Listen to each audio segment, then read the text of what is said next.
Hello students, कैसे हो बेटा। देखो, अपन पढ़ रहे थे रासायनिक बल गतिकी, ठीक है। और रासायनिक बल गतिकी में पढ़ रहे थे बेटा प्रथम कोटि की अभिक्रिया, फर्स्ट ऑर्डर रिएक्शन के लिए समाकलित वेग समीकरण, ठीक है। प्रथम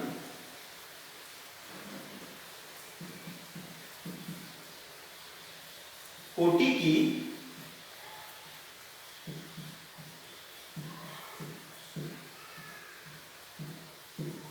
अभिक्रिया के लिए समाकलित वेग समीकरण। देखो, तुम्हारे सिलेबस में बेटा एक तो शून्य कोटि की अभिक्रिया है और एक प्रथम कोटि की अभिक्रिया है, ठीक है।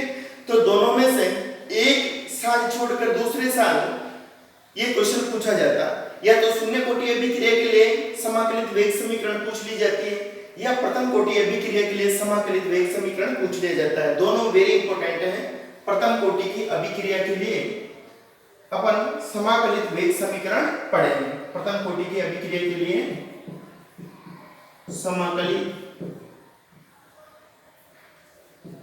वेग समीकरण।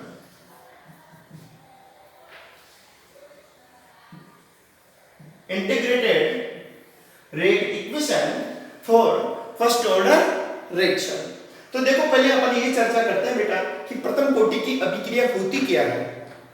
देखो, ऐसी रासायनिक अभिक्रियाएं जिनमें अभिक्रिया का वेग क्रिया कारकों की सांद्रता के प्रथम घात के समानुपाती होता है, प्रथम कोटि की अभिक्रिया कहलाती है, ठीक है। तो ये अपन पहले पढ़ चुके हैं परिभाषा।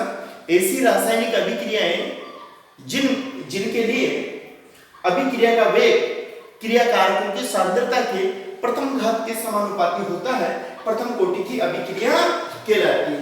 ओके, तो बेटा ऐसी रासायनिक अभिक्रियाएं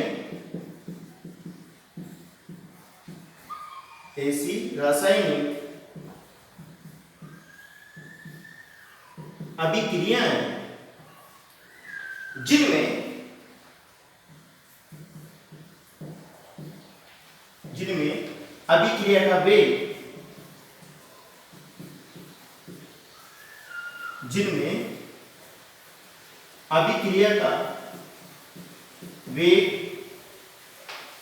अभिकारकों की सांद्रता के प्रथम घात के समानुपाती होता है,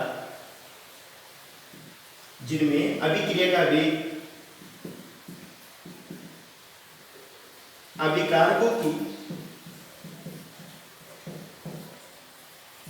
सांद्रता के प्रथम घात के समानुपाती होता है, प्रथम घात के समानुपाती होता है, प्रथम कोटि की अभिक्रिया कहलाती है। प्रथम कोटि की अभिक्रिया कहलाती है।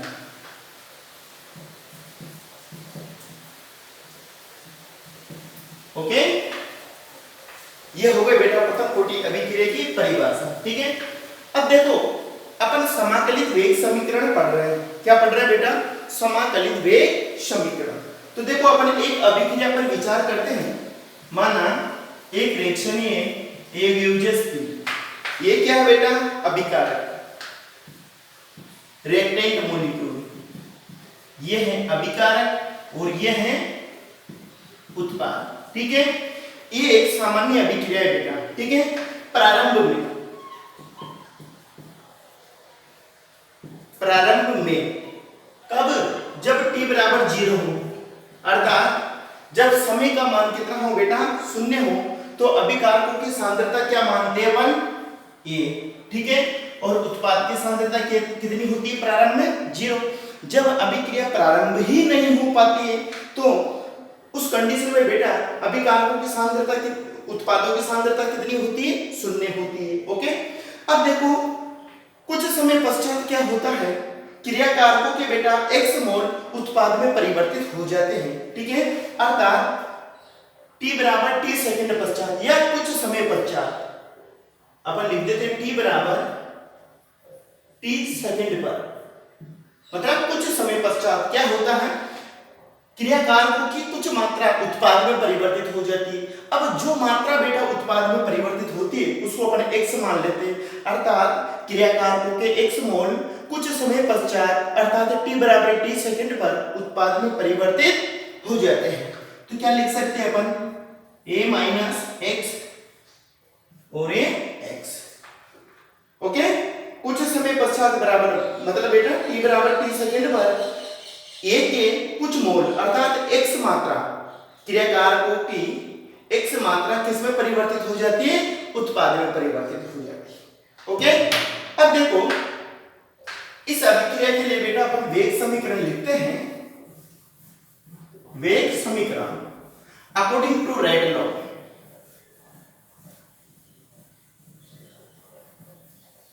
तुम्हें किसी भी रासायनिक अभिक्रिया के लिए बेटा वेग समीकरण निकालना आता है। देखो अपन वेग समीकरण कैसे निकालते हैं।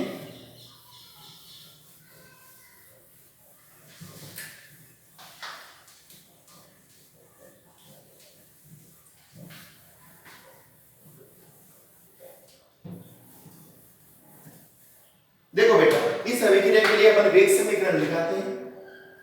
वेग नियम के अनुसार, वेग नियम के अनुसार, ओके। क्या कर दिया अपन बेटा, वेग dx अपॉन dt बराबर k1, प्रथम कोटि की अभिक्रिया है इसलिए अपन ने k1 लगा दिया बेटा, ठीक है ना। अब किसकी सांद्रता है, A की सांद्रता है। A के कितने मोल है, 1 मोल है। K1 प्रथम कोटि अभिक्रिया का वेग स्थिरांक है, ठीक है। ये क्या है, अभिकारक की सांद्रता, उसकी घात कितनी, 1। अर्थात वे रासायनिक अभिक्रियाएं जिनमें अभिक्रिया का वेग क्रियाकारकों की प्रथम घात के समानुपाती होता है प्रथम कोटि की अभिक्रिया कहलाती है, ओके। तो अपन इसको कैसे लिख सकते हैं, dx अपॉन dt बराबर k1, A की सांद्रता कितनी है बेटा, a माइनस x, ओके।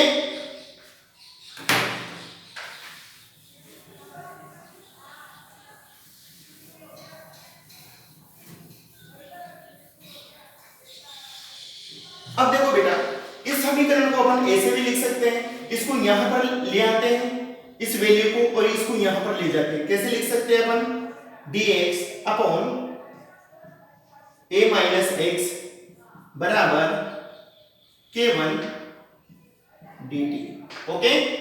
इसको मान लेते हैं बेटा अपन समीकरण नंबर 1, ओके। अब समीकरण 1 का अपन समाकलन कर देते हैं।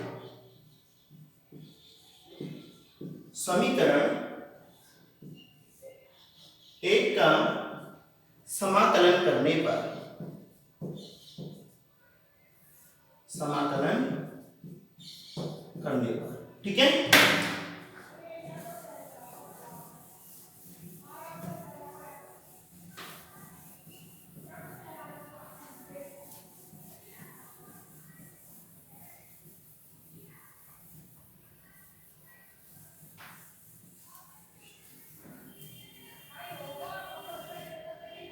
समीकरण 1 का देखो समाकलन कर दो, समाकलन dx upon a minus x बराबर समाकलन k1 dt।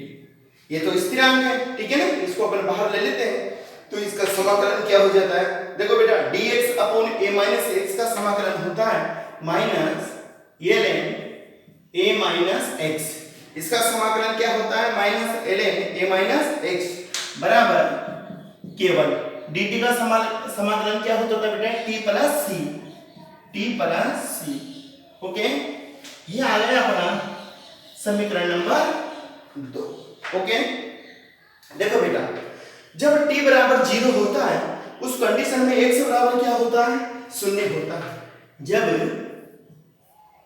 t बराबर 0 तो x बराबर 0, यह मान समीकरण 2 में रख दो। समीकरण 2 में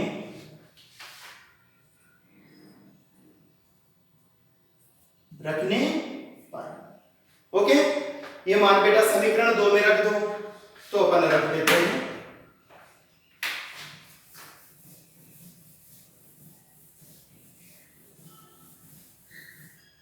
देखो minus ln a minus x बराबर कितना है बेटा 0, तो x की जगह क्या रख दिया अपन 0, a माइनस 0, ओके, बराबर k1 t बराबर कितना है 0, k1 इंटू 0 प्लस c, यही है भाई। ये क्या है k1 इंटू टी है, तो अपन इसको ऐसे लिख रहे हैं डॉट के फॉर्म में, ओके। तो देखो k1 इंटू 0 प्लस c, तो ये क्या हो गया माइनस ln a में से 0 गया तो a बचा, बराबर k1 को बेटा 0 से गुणा किया तो 0 प्लस c, तो बराबर कितना हो जाएगा c। इट मींस c बराबर कितना हो गया माइनस ln a। इसको मान लेते हैं अपन समीकरण नंबर 3, ओके। अब देखो बेटा समीकरण 3 से अपन c का मान समीकरण 2 में रख सकते हैं, ठीक है ना, इस जगह पे, ओके, समझना अच्छे से। तो देखो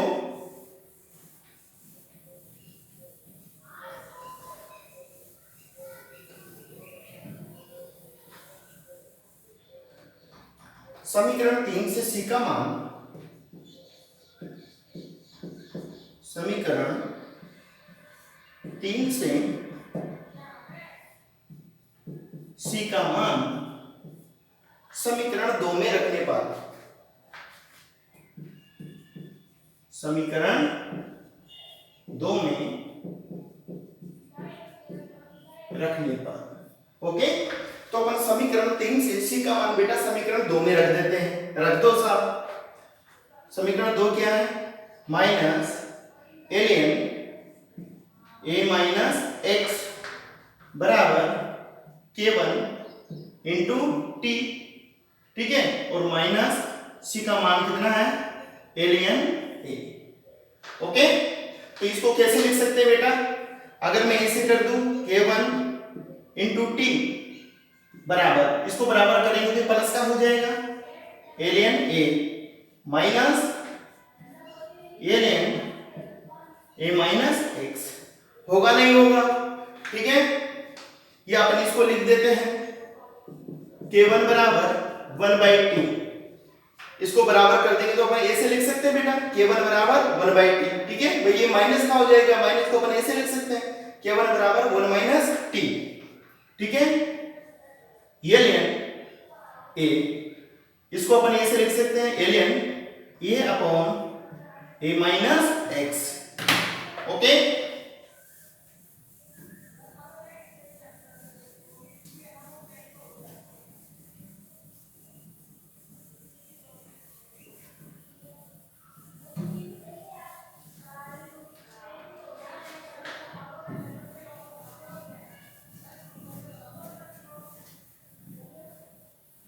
ठीक है बेटा।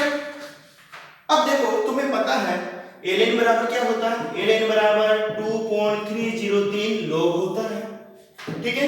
तो ये मान यहां पर रख दो, तो क्या हो जाएगा अपना k1 is equal to 1/t 2.303 log ये upon a minus x, okay. तो इसको अपन कैसे लिख सकते हैं, यह k1 बराबर 2.303 अपॉन t, इसके नीचे ये वैल्यू, ठीक है, log a upon a minus x, okay. ये बेटा जो समीकरण प्राप्त होती है अपन को, ये वेरी इंपॉर्टेंट समीकरण है, ठीक है। जो समीकरण नंबर 4 प्राप्त होती है अपन को, इस समीकरण 4 को ही प्रथम कोटि अभिक्रिया के लिए समाकलित वेग समीकरण कहते हैं। इसमें कोई परेशानी नहीं है, ठीक है, सिस्टमेटिक सब समझ में आ रहा है बेटा। आगे चलते हैं अपन।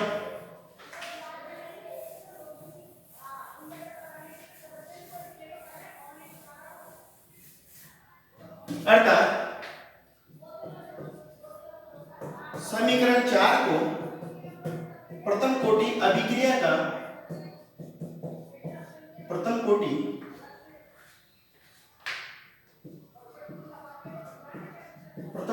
अभिक्रिया का समाकलित वेग समीकरण कहते हैं। समाकलित वेग समीकरण कहते हैं।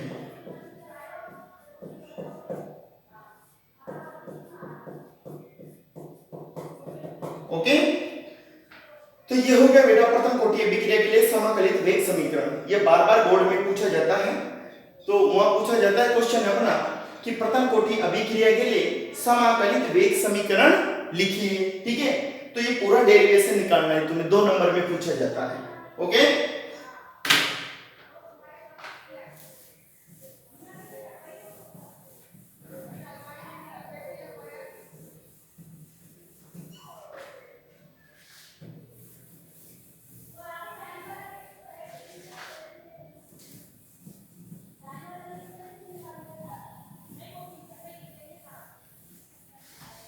देखो बेटा, इसके पश्चात अपन चलते हैं समाकलित वेग समीकरण के पश्चात अपना आता है।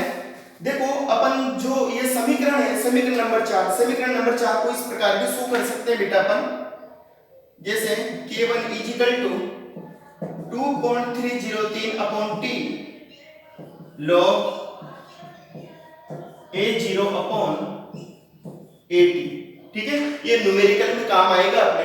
ठीक है, इसको अपन ऐसे भी लिख सकते हैं बेटा समीकरण नंबर 4 को। ठीक है, यहां पर a0 बराबर क्या है, a0 बराबर अभिकारकों की प्रारंभिक सांद्रता,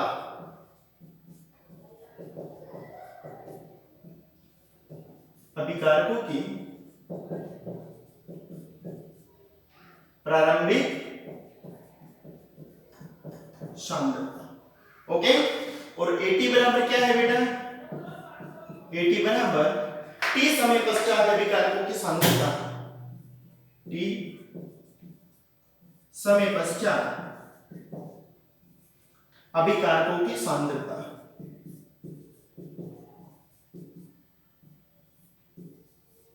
अभिकारकों की सांद्रता। ओके, अब देखो इसके पश्चात चलते हैं अपन अंतराल समीकरण की तरफ, इंटरवल इक्वेशन। नेक्स्ट समीकरण आती है अपनी अंतराल समीकरण।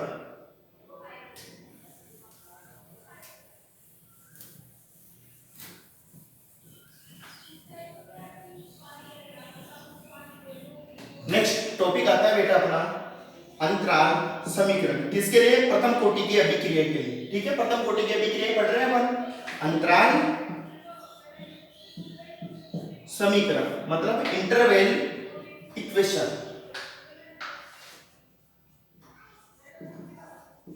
Interval equation. ठीक है, अंतराल समीकरण। देखो बेटा अंतराल समीकरण क्या होती है, यदि अभिकारकों की प्रारंभिक सांद्रता ज्ञात ना हो तो उस कंडीशन में अपन वेग स्थिरांक की गणना करने हेतु अंतराल समीकरण का उपयोग करते हैं। ठीक है, यदि अभिकारक की प्रारंभिक सांद्रता ज्ञात ना हो, यदि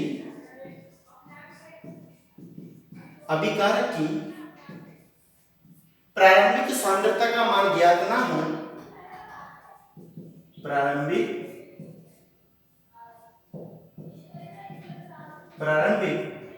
सांद्रता ज्ञात ना हो, उस स्थिति में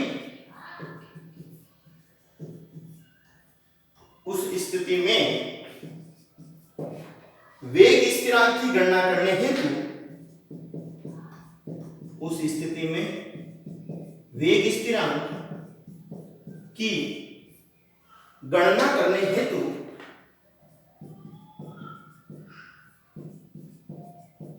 गणना करने हेतु अंतराल समीकरण का उपयोग किया जाता है। अंतराल समीकरण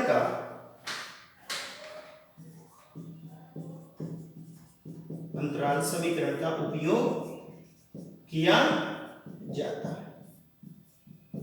ओके बेटा, यदि देखो T1 एवं T2 समय पर अभिकारकों की मात्राएं क्रमशः x1 व x2 अपघटित हो जाती है, तो बेटा अपन जो समीकरण नंबर 4 था इसको अपन इस प्रकार भी लिख सकते हैं। देखो ऊपर से मिटा देता हूं मैं।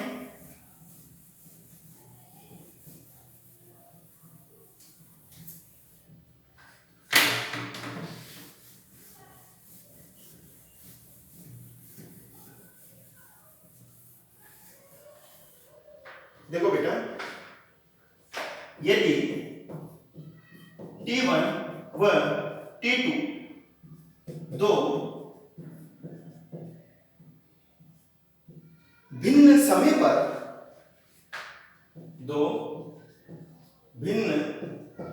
पर अभिकारकों की सांद्रताएं क्रमशः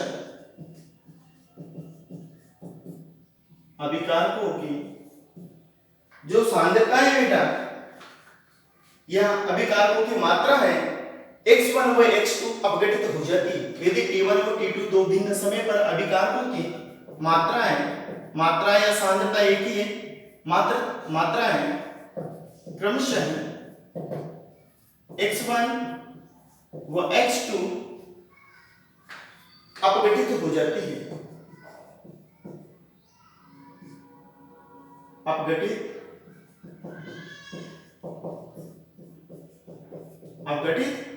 हो जाती है,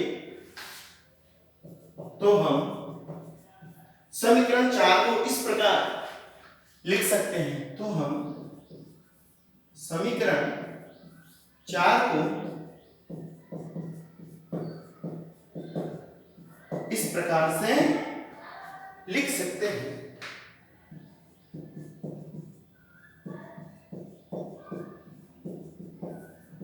देखो बेटा,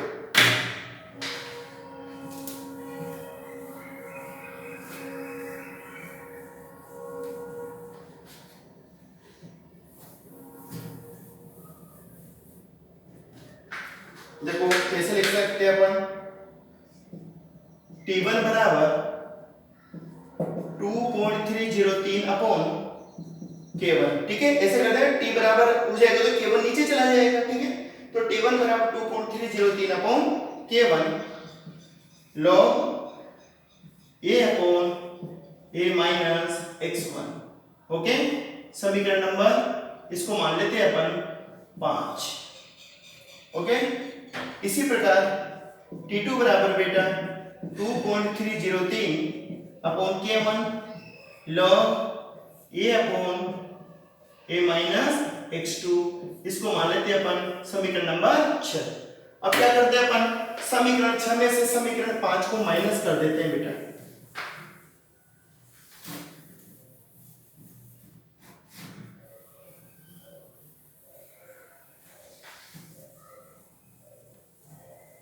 समीकरण 6 में से समीकरण 5 को घटाने पर समीकरण 6 में से समीकरण 5 को घटाने पर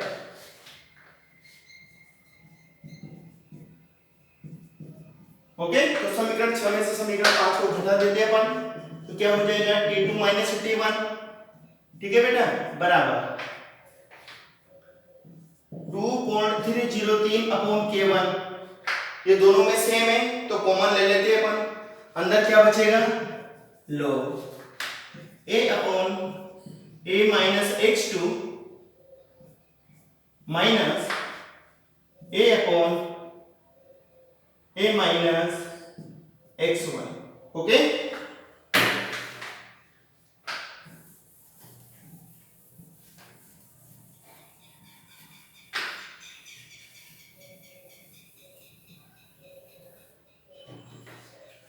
तो बेटा समीकरण 6 में से समीकरण 5 को माइनस करने पर अपना ये समीकरण प्राप्त हुआ। तो अपन इसको कैसे लिख सकते हैं? अपन T2 - T1 बराबर 2.303 अपॉन K1 log। इसको अपन नीचे लिख सकते हैं। इसके माइनस का मतलब क्या है? नीचे लिख सकते हैं अपन इसको बटे में। तो log a upon a minus x2, ठीक है बेटा, बटा क्या हो जाएगा?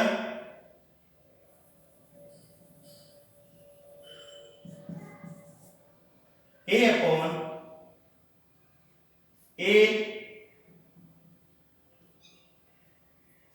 Upon a minus x1। Okay, ऐसे लिख सकते हैं अपन इसको बटे में a upon a minus x2 बटे a upon a minus x1।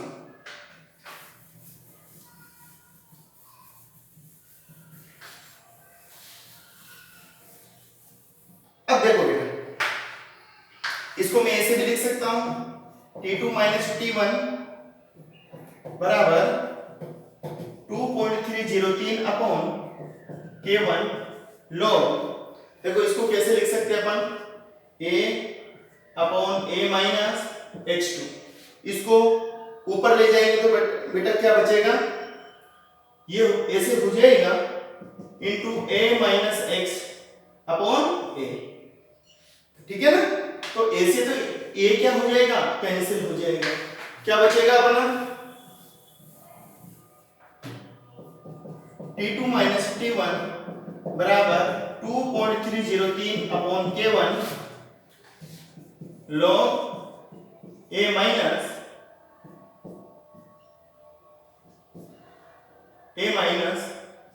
x1 upon a minus x2। बचेगा नहीं बचेगा? तो लास्ट में अपनी समीकरण क्या आ जाएगी बेटा? T2 - T1 बराबर 2.303 upon K1 log a minus x1 upon a minus x2। इसको मान लेते हैं अपन समीकरण नंबर 7। ओके, ये आ जाता है अपना बेटा समीकरण नंबर 7।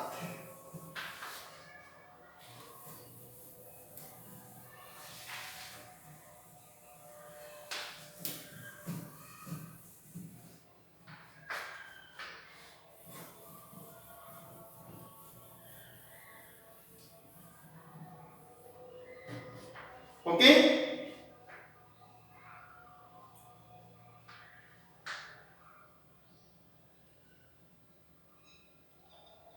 तो जो समीकरण 7 प्राप्त होता है अपना,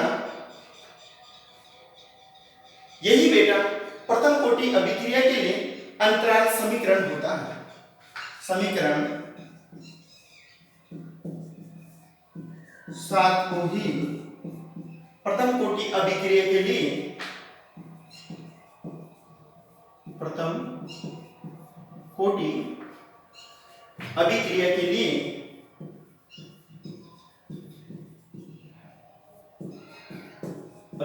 लिए अंतराल समीकरण कहते हैं। अंतराल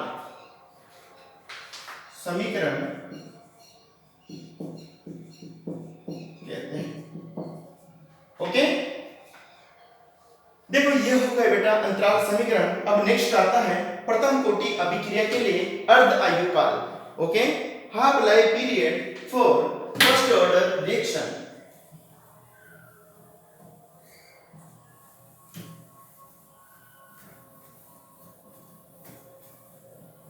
प्रथम कोटि अभिक्रिया के लिए अर्ध आयुकाल। प्रथम कोटि अभिक्रिया के लिए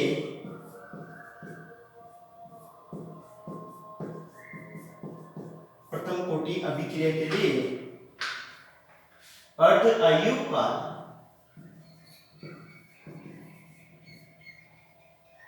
अर्ध आयुकाल।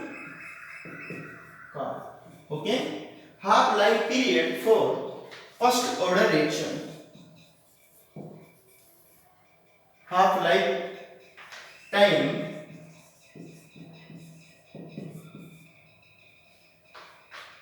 Half life period for first order reaction.